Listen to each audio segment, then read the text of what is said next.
Knowledge grows when shared. Welcome to Sunner's official page. The etymology, formation, and usage of the term barbarian. Etymological origin and mode of formation. The term barbarian ultimately derives from the civilization of ancient Greece. Formation, how the term was derived. The Greek word barbaros most likely originated as an onomatopoetic expression. Ancient Greeks perceived the speech of foreigners, those who did not speak Greek, as incomprehensible and repetitive, resembling the sound barbar. This indicates that the term's earliest meaning conveyed no cultural or moral judgment. It simply denoted one who speaks unintelligibly or one who babbles. Who coined and used the term initially? The word and its original sense were first articulated and employed by the ancient Greeks as a linguistic boundary marker to distinguish all non-Greek speaking people from speakers of the Hellenic language. Usage and transformation in ancient Greece, 5th century BCE. What began as a purely linguistic distinction rapidly evolved into an instrument of political and cultural differentiation. Reasons for use: political and cultural impact of the Persian Wars. During the 5th century BCE, in the context of the Greco-Persian Wars, Greek city-states, especially Athens, began to depict themselves as the guardians of freedom and civilization against the autocratic Persian Empire. In this ideological climate, the term barbaros came to symbolize the contrast between Greek political freedom and Persian despotism. Philosophical definition. Philosophers such as Aristotle embedded the concept within a moral and political hierarchy. Aristotle argued that Greeks lived as political animals, zoon politiken, within the organized framework of the polis, while barbarians lacked such rational and civic organization.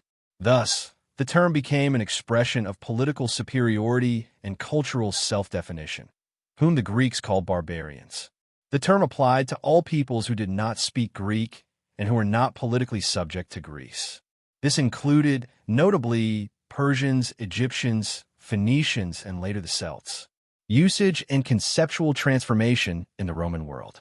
The Roman Empire inherited the term barbarus from the Greeks and adapted it to fit its own geopolitical and legal realities. Reasons for use: legal and geopolitical law and governance. For Romans, the primary distinction was no longer linguistic but legal and administrative. The defining feature of a barbarian became the absence of Roman law, ius Romanum, and the lack of participation in urban civic life, civitas, defining the frontier. The limes, Rome's border defense system, represented not only a physical frontier, but also an ideological boundary between civilization and perceived disorder. Anyone living beyond this frontier, unless they acknowledged Roman political and legal supremacy, was labeled barbarus, whom the Romans called barbarians. The term applied especially to the Germanic tribes, Goths, Franks, Vandals, the Celts, and nomadic groups from the east, such as the Huns, essentially all communities beyond the Rhine and Danube who were not under Roman jurisdiction. The etymology, origins, and conceptual framework of the term barbarian. A historical and critical examination. Introduction. Establishing the conceptual framework. The term barbarian, Greek, barbaros, Latin, barbarus, stands as one of the earliest and most enduring labels through which Western civilization has articulated political, cultural, and social distinctions. Extending beyond a mere geographical designation, the concept has functioned as a means of constructing the image of the other, the antithesis of what was deemed civilized. In academic scholarship, examining this term is essential not only for understanding how ancient societies perceive the external world, but also for revealing the strategies of domination and legitimation that underpin their political structures. This study explores the etymological origins of the term, its transformation within ancient Greek and Roman civilizations, and its critical reassessment in modern historiography through a diplomatic and analytically rigorous perspective. Etymological origins and the ancient Greek perspective. Linguistic origins. Exclusion through the unintelligible speaker. The term originates from the ancient Greek language. The etymology of barbaros is widely considered to be onomatopoetic derived from the perception that foreigners who did not speak Greek produced incomprehensible, repetitive sounds, rendered as barbar. This early usage suggests a fundamentally linguistic distinction, devoid of inherent cultural or moral judgment. Greek philosophy and the construction of political identity. The linguistic differentiation soon evolved into a cultural and political marker. Initially applied even to the established civilizations of Egypt, Phoenicia, and Persia, the term acquired sharper connotations in the 5th century BCE, particularly during the Persian Wars, 499 to 449 BC, coinciding with Athens' assertion of a distinct political identity. Claim to political superiority. Through figures such as Herodotus and Thucydides, the label barbaros became a rhetorical tool that contrasted Persian autocracy with Greek ideals of liberty and democracy. The foreigner was no longer merely linguistically different, but was increasingly framed as politically and morally inferior. Aristotelian framework. Aristotle further institutionalized this distinction by embedding it within philosophical discourse. In his view, Greeks lived as zoon politikon, political beings, within the structured community of the polis, whereas barbarians lacked this rational and organized mode of existence. By claiming that some barbarians were slaves by nature, Aristotle articulated a socio-political hierarchy that implicitly legitimized Greek dominance. This established the earliest and most influential conceptual dichotomy: rational order versus untamed nature. The Roman transformation, barbarity, and the civilizational boundary. Following the Greek tradition, the Roman Republic and Empire appropriated and significantly redefined the term according to their geopolitical and legal priorities. Unlike the Greeks, Romans often pursued a pragmatic policy of integrating conquered peoples, such as the Greeks, into Roman civilization. Definition through law and civitas. For the Romans, the defining criteria were no longer language or philosophy, but law and urban civic life. Roman law. Anyone outside the Roman citizenship system, lacking written legal codes, public order, and centralized authority, was classified as barbarus. Civilization, from the Roman standpoint, meant subjection to a rational legal order.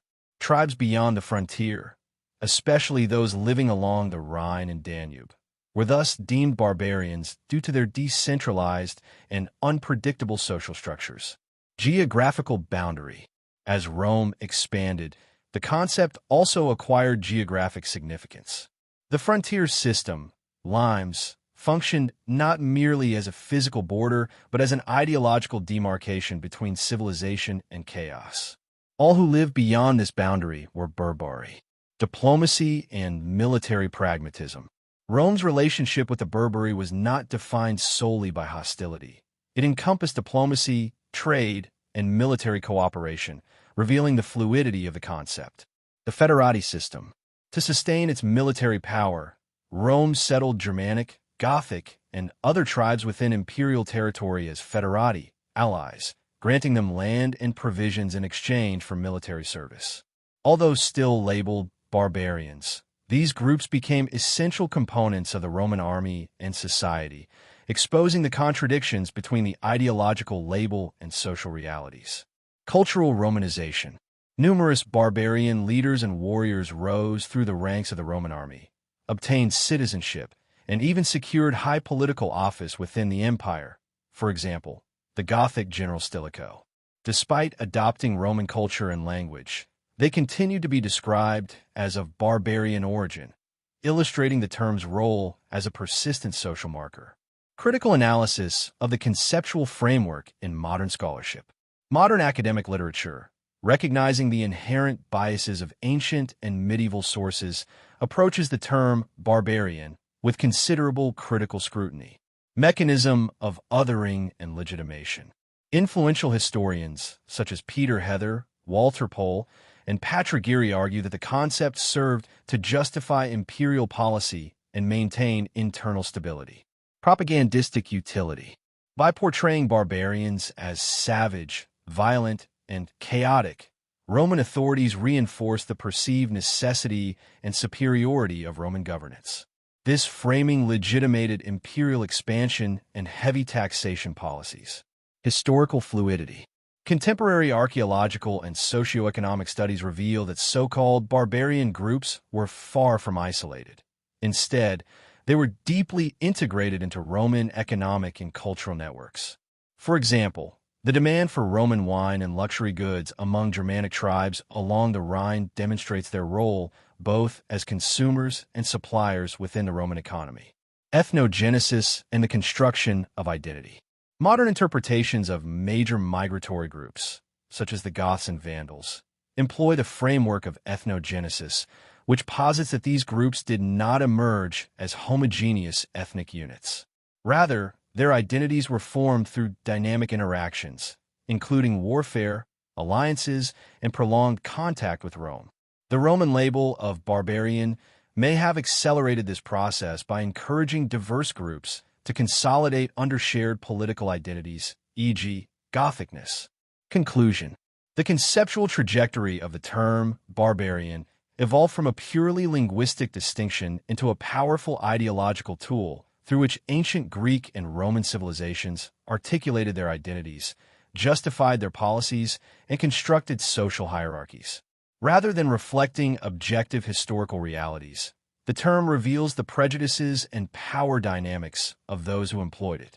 Modern scholarship underscores that the formation of Western civilization was shaped not solely by its internal developments, but by its continuous and often indispensable interaction with the peoples it designated as barbarians.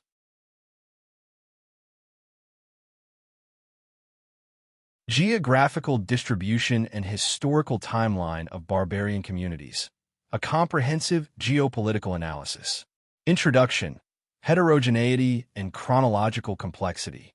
The communities labeled as barbarian by the Roman Empire exhibit substantial heterogeneity in terms of geographical origin, social structure, and the chronology of their interactions with Rome.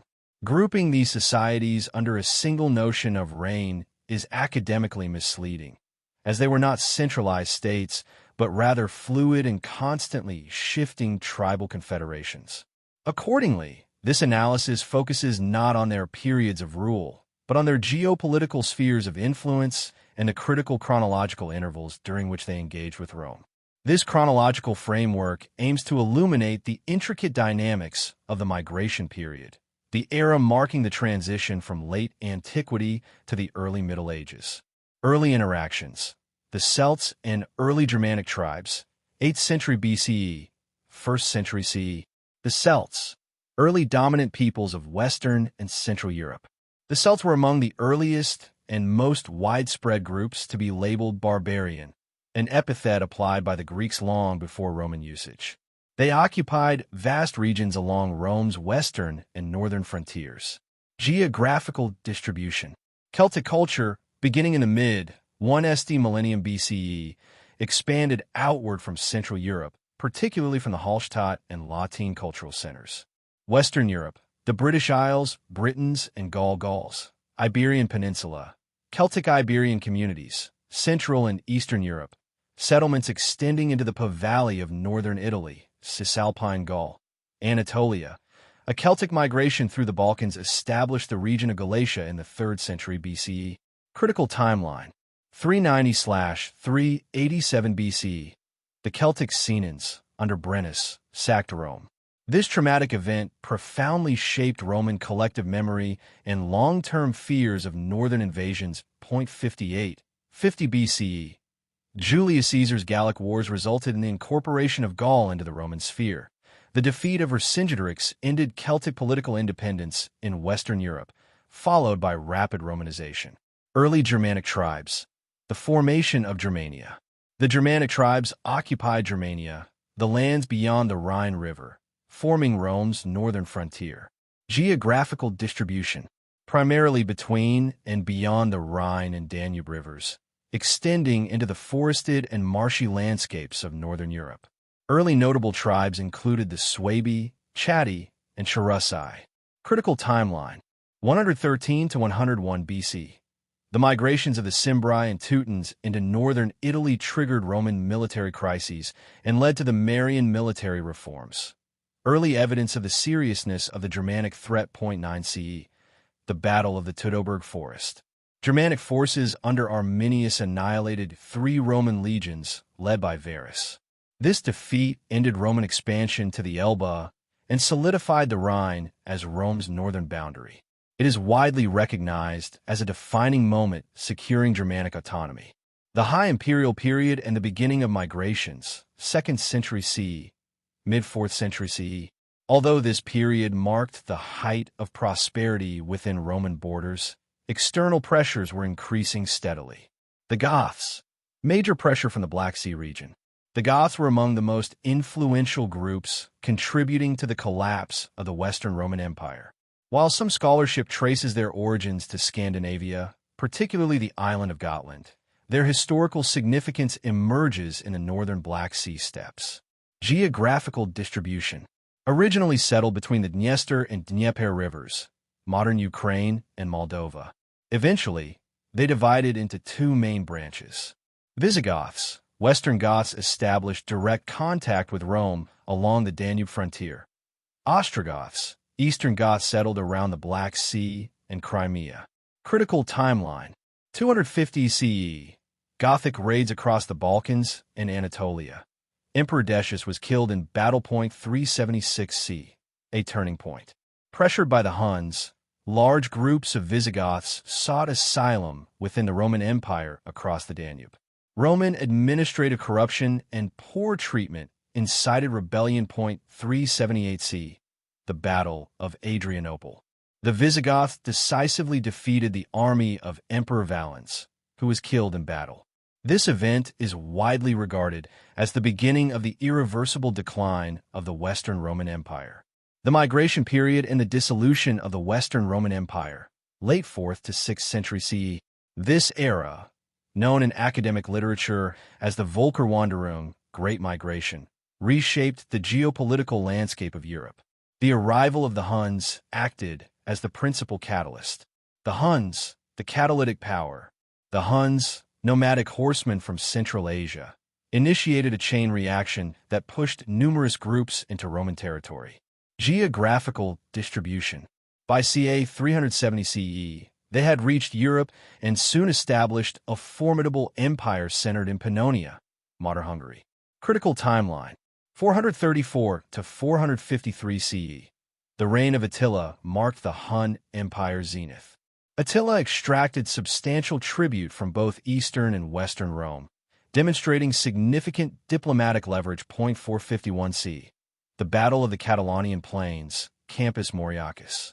Attila was halted by a coalition led by the Roman general Aetius and Visigothic king Theodoric I. 453 CE. Attila's death precipitated the rapid collapse of the Hun Empire, but their influence continued by facilitating further westward migrations. Visigoths, Vandals, and Burgundians. Formation of new kingdoms. Fleeing Hun pressure or resettled by Roman policy, these groups established lasting political entities within Roman territory. Visigoths. Location. Granted settlement in Aquitaine under a Foedus agreement in 418 CE. They later expanded into the Iberian Peninsula, forming the Visigothic kingdom. Duration. From 418 CE until the Muslim conquest of 711 CE. Vandals. Location. After crossing the Rhine, they traversed Gaul and Hispania before entering North Africa in 429 CE at the invitation of General Bonifacius. They captured Carthage in 439 CE. Duration. The Vandal kingdom lasted until 534 CE, when it was reconquered by Justinian's armies. Their control of North African grain supplies gave them significant geopolitical influence. 455 CE, the Vandals famously sacked Rome, an event that inspired the modern term vandalism. Burgundians. Location. Initially settled near the Rhine, later relocated, under Roman authorization, to Sapodia, modern Burgundy, where they founded their kingdom. The fall of the Western Roman Empire and the Ostrogoths. 476 CE. The traditional end of the Western Roman Empire. The Germanic Federati leader Odoacer deposed the last emperor, Romulus Augustulus, and declared himself king of Italy. Ostrogoths. Location. After gaining independence following Attila's death, the Ostrogoths were commissioned by Eastern Roman Emperor Zeno to depose Odoacer. Duration. Theodoric the Great established the Ostrogothic kingdom in Italy in 493 CE. The kingdom preserved Roman administrative institutions and infrastructure, ensuring a period of relative stability. It lasted until 553 CE, when Italy was reconquered by the Eastern Roman Byzantine Empire. Conclusion. The legacy of geopolitical transformation. The geographical distribution and historical timeline of so-called barbarian communities reveal not a static array of enemies beyond Rome's borders, but rather a dynamic and migratory geopolitical field.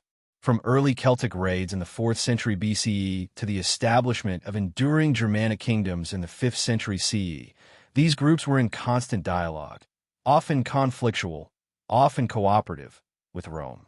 Their migrations constituted not merely acts of destruction, but the foundation of the new political entities that would shape medieval Europe.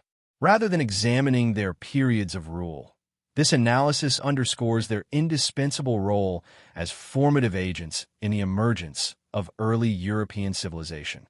Power, legitimacy, and frontier governance. Introduction. A functional analysis of the label. The term barbarian was neither a mere insult nor a simple expression of cultural discrimination. As acknowledged across contemporary academic scholarship, this designation served as a critical instrument within the geopolitical administration of the Roman Empire, the preservation of internal political stability, and the diplomatic framework governing external relations. This analysis examines how the label was employed by Rome not primarily to define the external other, but rather to reinforce and legitimize its own identity, authority, and civilizational superiority. A diplomatic approach necessitates treating the label not as pejorative language but as a calculated political tool. Reasons for classification. The civilization versus savagery dichotomy and propaganda. By defining the populations beyond its borders as barbari, Rome positioned itself as the sole embodiment of law, order, and civilization. This dichotomy constituted the essential political function of the label. Political superiority and the state of being outside the law. The primary rationale behind the designation rested on the presumption that these populations lacked Rome's foundational values and institutional structures. Absence of urban life, civitas.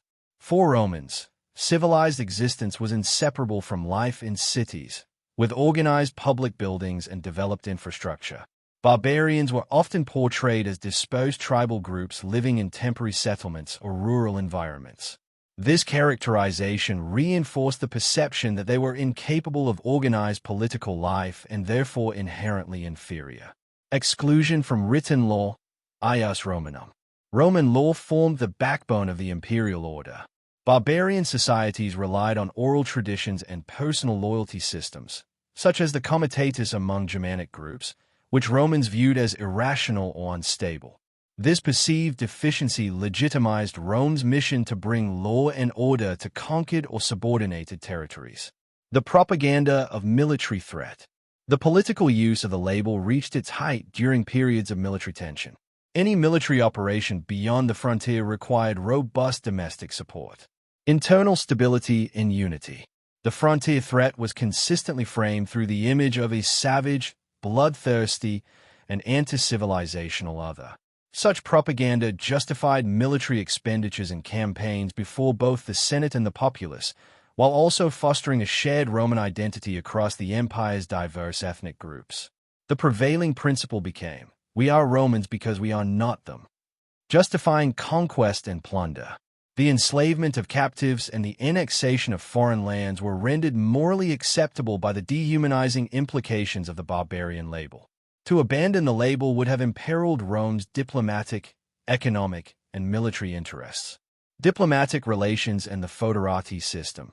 Pragmatic mechanisms of control. Rome's interactions with barbarian groups were not defined solely by conflict but also by complex and pragmatic diplomatic strategies. The barbarian label framed both the structural and operational dimensions of this diplomatic system. Legal and diplomatic differentiation. Rome maintained its legal superiority even over its closest allies by keeping them within the barbarian category in formal agreements. Fodera. The fetus, treaty, relationship. Treaties established that a tribe entered the protection of Rome while assuming certain obligations in return. This diplomatic language acknowledged tribal autonomy, yet incorporated them into Rome's broader strategic architecture. Tribute and subsidy policy.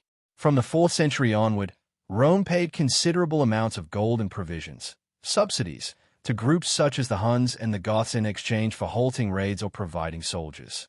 While Romans framed these payments as diplomatic gifts or purchased frontier security, modern scholarship interprets them as evidence of Roman vulnerability and the rising power of barbarian leaders. Diplomatic discourse strategically reframed these payments as the art of managing barbarians. The foederati system and military integration. The foederati system reveals the inherent contradictions of the barbarian label more clearly than any other policy. Substitution of military strength. Facing demographic and military challenges, the empire settled Germanic tribes, especially the Visigoths and Franks, within imperial territory and required military service in return, as auxiliary units.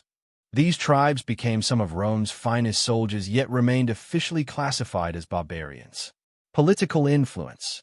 In the late Western Empire, generals of Germanic origin, such as Stilicho, Ricimer, and Odoacer, held decisive military and political authority. Despite attaining the highest offices, they were frequently described in contemporary sources as of barbarian origin, demonstrating the label's role as a persistent mechanism of exclusion, independent of assimilation or merit. Transformation of the conceptual framework and the diplomatic legacy of the early Middle Ages. With the fall of the Western Roman Empire in 476 CE, the political use of the barbarian label underwent a fundamental transformation. Barbarian kingdoms and the appropriation of the Roman legacy.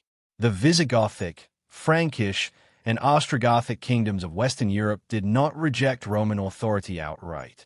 Instead, they sought to inherit it diplomatically. Use of Roman titles. Leaders such as Theodoric the Great employed Roman titles, Magister Militum, and sought legitimacy from the Eastern Roman, Byzantine, emperor. Clovis, king of the Franks, accepted recognition as an honorary consul. These actions illustrate the new kingdom's desire to base their legitimacy not on their barbarian heritage but on Rome's political and diplomatic tradition. Redirecting the label. Former barbarians, now rulers, adopted Roman terminology to label newly arriving groups, such as the Avars or Slavs, as barbarians. Thus, the mechanism of othering continued, reproposed within new political contexts. Conclusion. The barbarian label functioned not as a description but as a governance strategy for Rome. Politically, it strengthened internal cohesion and justified military actions. Diplomatically, it preserved Roman legal superiority and structured relations with allied tribes through the flexible foederati system. Even after the fall of the Western Empire, the label persisted, reproposed by the new kingdoms that inherited Roman legitimacy to define their own borders and power structures. This enduring usage underscores the long-term political and diplomatic force of the term. Economic structures, religions, social traditions, and belief systems of barbarian communities. A multifaceted way of life. Roman sources often portrayed barbarian communities as uniform, impoverished, and culturally unsophisticated. However, modern archaeology and historiography have demonstrated that such depictions are largely misleading. Stretching from the banks of the Rhine to the steppes of Central Asia, these groups exhibited diverse and complex economic, social, and religious structures, shaped by geographical conditions and the degree of their interaction with the Roman Empire. This analysis examines these structures comparatively in order to reveal the dynamics underlying their ways of life. Economic activities and means of subsistence. The economies of barbarian societies displayed both sharp contrasts with and profound integration into the Roman economic system. Their principal subsistence strategies varied according to their degree of settlement. Agriculture and animal husbandry, sedentary tribes, Celts and early Germanic peoples. Slash and burn agriculture. Germanic tribes living near the Rhine and Danube practiced shifting cultivation in forested regions. Rather than intensive and continuous plowing, they used land for short periods and relocated to preserve soil fertility. Barley, oats, and legumes constituted their main agricultural products. Small-scale pastoralism. Cattle, sheep, and swine husbandry served not only as primary food sources but also as markers of social status, e.g., bride price, were guild obligations. The number of cattle often indicated a family's wealth and standing. Raiding, tribute, and the nomadic economy, nomadic groups, the Huns. Equestrian pastoralism. Nomadic groups of Central Asian origin, such as the Huns, relied heavily on mobile pastoralism. Horses and cattle provided both sustenance and mobility, enabling rapid movement over vast distances, an economic foundation that shaped their military capabilities. Tribute-based economy. The principal source of wealth for the Huns was not agriculture or commerce, but the tribute obtained diplomatically from the Roman Empire through military pressure. Under Attila, the Eastern Roman Empire paid enormous annual sums of gold, functioning as a coerced form of diplomatic taxation. Trade and integration into the Roman economy. Rome was the primary commercial partner of many barbarian groups. Imports. Barbarian societies imported wine, a major status symbol among Germanic elites, luxury ceramics, glassware, textiles, and silver coinage. Exports. Goods exported to Rome included slaves, captured in warfare, furs, leather, livestock products, and amber from the Baltic region, as well as military manpower, barbarian soldiers serving in the Roman army in exchange for pay and equipment. This exchange fostered significant economic interdependence along the imperial frontiers. Social traditions and legal structures. Barbarian social organization contrasted sharply with Rome's centralized and bureaucratic system, relying instead on personal loyalty, customary law, and a warrior ethos. Tribalism and loyalty, the comitatus. Clan and tribal cohesion. The basic social units were the extended family, clan, and the tribe. Leadership typically depended on a combination of noble lineage and personal prowess demonstrated in battle. The comitatus, warrior companionship. Among Germanic and Gothic groups, a retinue of young warriors pledged absolute personal loyalty to their chieftain or king. They protected their leader in battle and, in return, received spoils, feasts, and social prestige. This institution served as a powerful social adhesive during the migration period, enabling large-scale migrations and the formation of new kingdoms. Customary law and were guild. Oral legal traditions. Unlike Rome, most barbarian societies lacked written legal codes until later contact with Rome, when groups such as the Goths and Franks codified their laws, e.g., Lex Salica. Law was preserved through ancestral custom and oral transmission. Were guild, man price. Punishment for crimes was generally based not on imprisonment, but on compensation. The were guild, a monetary or livestock payment, depended on the victim's social status. Killing a noble required significantly higher compensation than killing a slave. This system functioned to prevent internecine feuds and maintain social cohesion. Religions and belief systems. Paganism, Christianity, and superstitions, ***.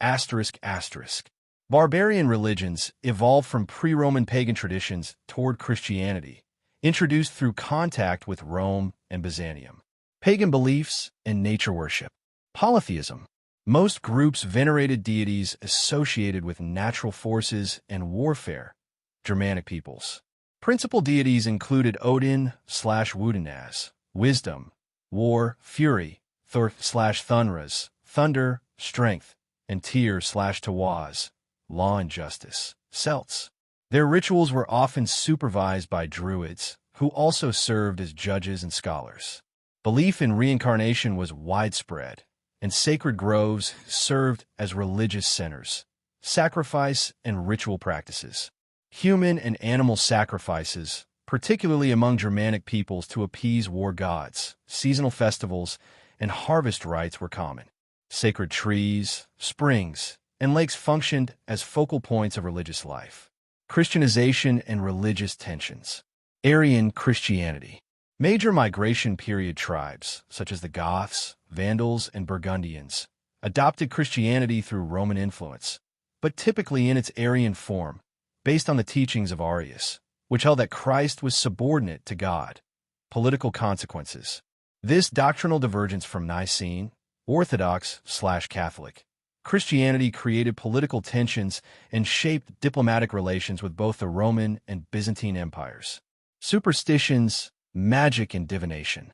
Shamanistic elements. Among nomadic peoples, such as the Huns, beliefs resembling shamanism were widespread. Shamans communicated with spirits, foretold the future, and performed healing rituals, divination, augury. Before battles or major decisions, divinatory practices sought to ascertain divine will. Examples. Interpreting the gait of sacred horses, examining the entrails of sacrificial animals, or casting lots, as among certain Germanic groups. War magic. Pre-battle rituals and loud, ceremonial displays aimed to intimidate the enemy and embolden warriors. Conclusion. Barbarian societies were far from the crude and monolithic masses portrayed in Roman narratives. Instead, they possessed a rich cultural complexity and well-structured social systems. Their economies were shaped by agriculture, pastoralism, and profitable frontier trade with Rome. Their social order rested on tribal loyalty and customary law. Their religious world spanned from deeply rooted pagan traditions to forms of Christianity that carried significant diplomatic implications. Understanding these intricate structures is essential not only for reconstructing Roman history, but also for comprehending the social and cultural foundations of medieval Europe. Reassessing the concept of the barbarian in modern historiography, critical transformation and legacy. Introduction. A paradigm shift. Since the mid-20th century, academic historiography, particularly within the fields of late antiquity and early medieval studies, has adopted a fundamentally critical approach toward the concept of the barbarian. The traditional narrative, rooted largely in Roman sources and portraying these communities as agents of destruction opposed to civilization, most notably represented in works such as Edward Gibbon's The History of the Decline and Fall of the Roman Empire, has gradually given way to a new paradigm emphasizing complex interactions, cultural fluidity, and processes of identity formation. Modern scholarship underlines that the term was not an expression of self-identity, but rather a political tool of exclusion. Critiquing the concept, bias, and constructed identity. Leading modern historians, among them Walter Pohl, Patrick Geary, and Peter Heather, argue that the term barbarian functions less as a scientific category and more as an image deliberately constructed by the Romans for sociopolitical purposes. External labeling rather than self-identity. A filter of prejudice. Scholarly analyses emphasize that a significant portion of Roman written sources, including Tacitus and Ammianus Marcellinus, were produced to serve military or political objectives, and therefore contain a propagandistic layer of bias. These accounts frequently describe barbarians with moralized and stereotypical attributes: greedy, unreliable, savage. Modern historians interpret these characterizations not as reflections of the community's actual nature, but as representations of how the Romans wished to perceive and portray them.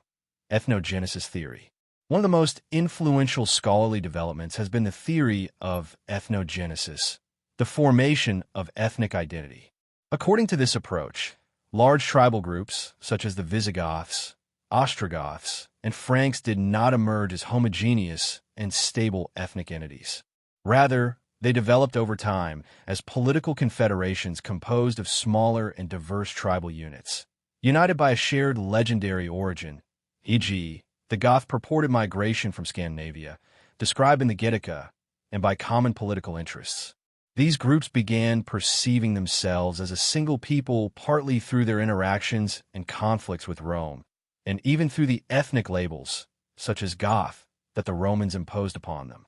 This demonstrates that barbarian identity was, to a significant extent, a byproduct of Roman categorization. The primacy of archaeological evidence. Modern archaeology offers an objective comparative framework at points where written sources appear inadequate or distorted. Evidence of economic integration. Archaeological findings, especially Roman coins, luxury goods, and wine amphorae uncovered in frontier regions along the Rhine and Danube, demonstrate that so-called barbarian territories were deeply engaged in commercial interaction with the Roman world. These communities were not isolated enemies, but customers, suppliers, and economic partners of the empire. Cultural hybridization. Excavations and burial sites reveal that Germanic warriors were often interred with Roman swords, garments, or ceramics. Such evidence underscores the extent of cultural exchange and admiration for Roman material culture, demonstrating the fluidity between civilization and barbarism. Agents of transformation, from destroyers to heirs. Modern historiography no longer interprets barbarian groups as mere destroyers of the empire, but rather as its transformers and, ultimately, its heirs. Institutional continuity and administrative inheritance. The dissolution of the Western Roman Empire in the 5th and 6th centuries is now understood not as an abrupt collapse, but as a process in which an ancient institutional structure passed into the hands of new rulers. Adoption of Roman bureaucracy.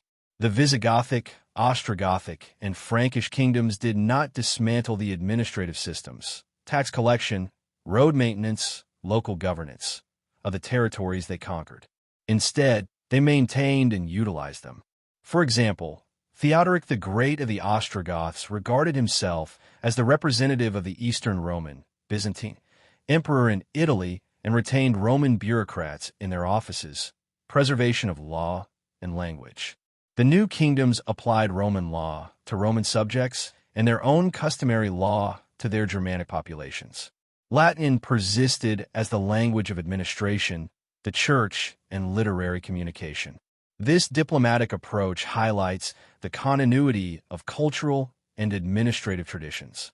Founders of the Middle Ages. The so-called barbarian kingdoms not only inherited Rome, but also laid the foundations of medieval Europe. The Franks and the birth of Europe. The conversion of King Clovis, c. 500, to Catholic Christianity aligned him diplomatically with the former Roman population and with the powerful Catholic Church in Gaul. This alliance helped transform the Frankish kingdom into the most durable and influential political entity of Western Europe, paving the way for the rise of the Carolingian Empire, the precursor of modern France and Germany, preserving the legacy. These new kingdoms respected Roman culture, knowledge, and institutions, thereby preventing the complete disappearance of the classical heritage. They represent not the end of civilization, but the emergence of a new civilizational order. Conclusion: a new framework of definition. Modern historiography has fundamentally transformed the interpretation of the concept of the barbarian. Rejection of the term. Today, many scholars avoid using the term altogether or employ only in quotation marks. Neutral and descriptive alternatives, such as migrant rulers, post-Roman elites, or simply Germanic Hunnic Gothic communities, are increasingly preferred. Emphasis on complexity. Ultimately, the reassessment of the barbarian concept reinforces the understanding that history does not progress through simple dichotomies of civilized versus uncivilized.